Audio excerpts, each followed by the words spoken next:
वसुधैव कुटुंबकम की परिकल्पना बहुत पुरानी है।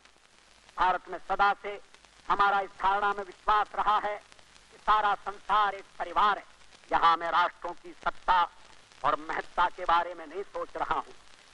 देश के सर्वाधिक करिश्माई नेताओं में शुमार जननायक, संसदीय राजनीति के पुरोधा, गठबंधन राजनीति के महारथी, प्रखर वक्ता, हाथ में भारत का संविधान और दूसरे में समता का निशान लेकर मैदान में कूदेंगे और जूझेंगे। और दुश्मनों को भी दोस्त बना लेने वाले अजात शत्रु अटल बिहारी वाजपेयी। वाजपेयी जी को देश के राजनीतिक पटल पर एक ऐसे विशाल व्यक्तित्व वाले राजनेता के रूप में सम्मान दिया जाता है जिनकी व्यापक स्तर पर स्वीकार्यता है और जिन्होंने तमाम अड़चनों को दरकिनार करते हुए 90 के दशक में राजनीति के मुख्य मंच पर न केवल बीजेपी को स्थापित किया बल्कि 24 दलों के साथ 5 साल सरकार चलाकर ऐसा करने वाले पहले गैर कांग्रेसी प्रधानमंत्री बनने का गौरव भी हासिल किया। अपनी वाणी के ओज और ठोस फैसले लेने के लिए जाने जाने वाले वाजपेयी को भारत पाकिस्तान संबंधों में तनाव को दूर करने की दिशा में ठोस कदम उठाने का श्रेय दिया जाता है। अपने इन ठोस कदमों की वजह से ही वह बीजेपी के राष्ट्रवादी राजनीतिक एजेंडे से दूर एक व्यापक फलक वाले राजनेता के रूप में जाने और समझे जाते हैं। 50 से अधिक सालों का संसदीय अनुभव समेटने वाले अटल बिहारी वाजपेयी का राजनीतिक करियर 1957 में शुरू हुआ, जब वो पहली बार यूपी के बलरामपुर से संसद के सदस्य चुने गए। जनसंघ और बीजेपी के संस्थापक सदस्यों में से एक वाजपेयी जी 9 बार लोकसभा के लिए चुने गए, जबकि 2 बार वो राज्यसभा के सदस्य निर्वाचित हुए। लगभग 4 दशक तक बीजेपी के विपक्ष में रहने के बाद वाजपेयी 1996 में पहली बार प्रधानमंत्री बने, लेकिन संख्या बल में मात खाने से उनकी सरकार महज 13 दिन ही चल सकी।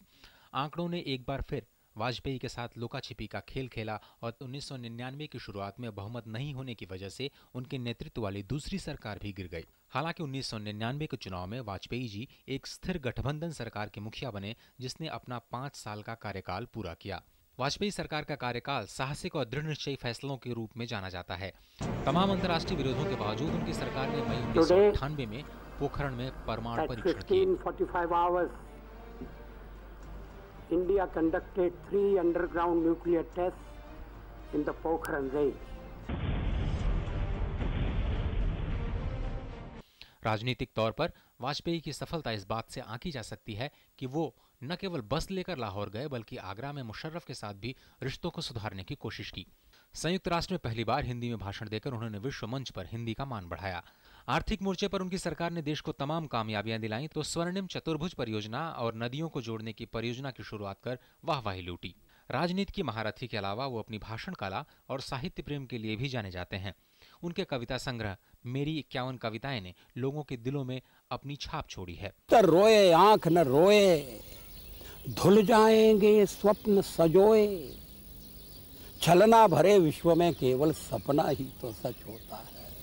25 दिसंबर 1924 को मध्य प्रदेश के ग्वालियर में जन्मे वाजपेयी जी ब्रिटिश शासन का विरोध करने के लिए किशोरावस्था में जेल भी गए। कॉलेज के समय से ही आरएसएस के संपर्क में आए वाजपेयी जी 1977 में जनता सरकार में विदेश मंत्री भी रहे। लंबे समय तक विपक्ष में रहते हुए भी अटल बिहारी वाजपेयी में कभी भी अपने राजनीतिक विरोधियों के लिए बैर नहीं रहा।